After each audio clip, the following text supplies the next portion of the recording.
अपने लिए स्वयं जीवन जीने के लिए तो दुनिया जी रही है।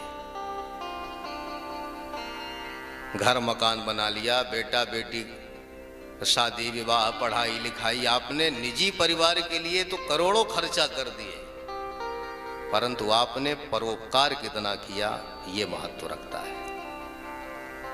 अपने निजी परिवार के लिए तो दुनिया कर रही है। आप अपने बेटा बेटी के शादी विवाह में करोड़ों रुपया फूंक देंगे तो आपकी प्रशंसा केवल आपके ही नाते रिश्तेदार करेंगे, लेकिन यदि 10, 25, 50 हजार, लाख, 2 लाख रुपए यदि समाज की सेवा में आपने परोपकार में किसी का खर्चा कर दिया तो वह आपका प्रशंसक पूरी दुनिया हो जाती है। आप करोड़ों रुपए अपने घर में खर्चा करो, लोग आएंगे, खाएंगे, पिएंगे, बर्बाद भी अन्न करेंगे, बहुत करेंगे, इतना कि हाँ भाई बढ़िया व्यवस्था थी, बहुत अच्छा। इसके अलावा ज्यादा कुछ मिलने वाला नहीं। इसको यश नहीं कहते। यश और कीर्ति तो सदैव समाज के द्वारा प्राप्त होती है। जब कोई समाज में हम अच्छा कार्य करते हैं तब जो समाज में यश और कीर्ति लोगों की जाती है, और सामाजिक व्यक्ति, कोई धार्मिक व्यक्ति यदि आपकी प्रशंसा करता है उसको कीर्ति कहते हैं, उसको यश कहते हैं।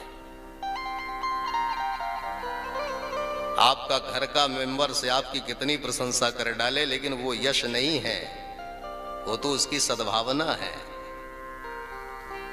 लेकिन यदि वही समाज का व्यक्ति यदि आपकी प्रशंसा करता है उसे यश कहते हैं। कभी कभी अपने आप से भी पूछ लेना चाहिए। कभी जब हम सोते हैं, शाम को बिस्तर पर जाते हैं, तो कभी कभी जब लेटते हैं तो ये विचार किया करो कि आज हमने 24 घंटे में कौन सा अच्छा कार्य किया और कौन सा बुरा कार्य हुआ। कभी विचार किया? हमने अब तक 40 वर्ष हो गए, 50 हो गए, 55 हो गए, 60 वर्ष व्यतीत हो गए, अपने जीवन में हमने कुछ ऐसा क्या किया कि मेरे उस पवित्र कार्य से समाज का भला हुआ हो अथवा किसी व्यक्ति विशेष का भला हुआ हो? कभी पूछे? केवल कमाते गए, खाते गए, बस समय व्यतीत चलता गया। यही जीवन नहीं है, ये मानव जीवन का जीवन नहीं है। ये तो कार्य एक पशु पक्षी भी खूब करते हैं।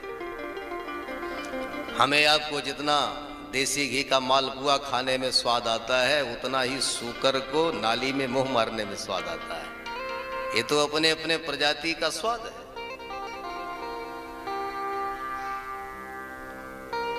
इसलिए मानव तन जो प्राप्त है, ये मानव जीवन केवल इसलिए नहीं मिला कि हमने कमाया, खाया, मकान बनाया, बेटा बेटी का विवाह कर दिया, फुर्सत हो गए, बस इतना ही।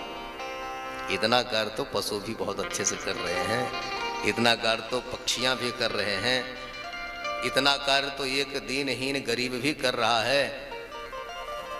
इससे ऊपर उठकर हमने क्या किया, कभी सोचा है? कभी नहीं सोचा।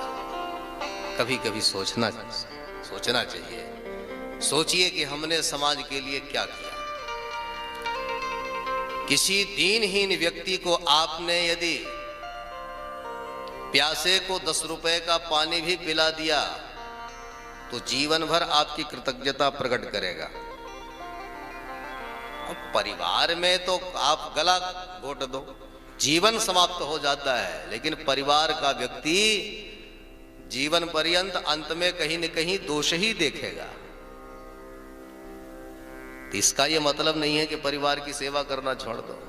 सेवा करना चाहिए, खूब सहयोग करना चाहिए, बहुत अच्छी बात है, लेकिन इसके साथ साथ कुछ ऊपर भी उठ करके हमारा धर्म बनता है।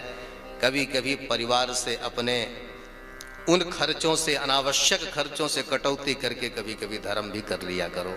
कभी तीर्थाटन कर लिया, कभी दूसरे को भोजन करा दिया। यही हमारा जीवन है। परहित सरिस धर्म नहीं भाई, और पर पीड़ा सम नहीं अधमाई। कोई बात नहीं, किसी ने हमें 2 शब्द बुरा भी कह दिया तो क्या जा रहा है, कह दिया, उसकी बात उसके पास, हमारी बात हमारे पास।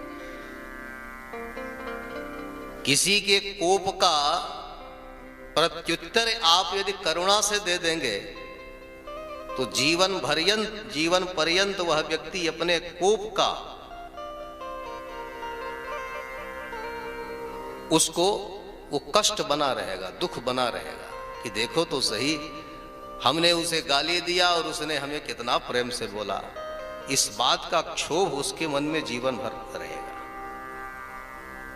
इसलिए जो हमारा जीवन है उसको सरल बनाना चाहिए। सरल का मतलब है सा माने सीता, रा माने राम, ला माने लक्ष्मण। जिसका हृदय सरल होता है उसी के हृदय में श्री सीताराम जी महाराज विराजमान होते हैं। प्रेम से बोलो। इसलिए श्री लक्ष्मी जी के, श्री रुक्मिणी जी के साथ में ठाकुर जी का बड़ा सुंदर विवाह हुआ। कालांतर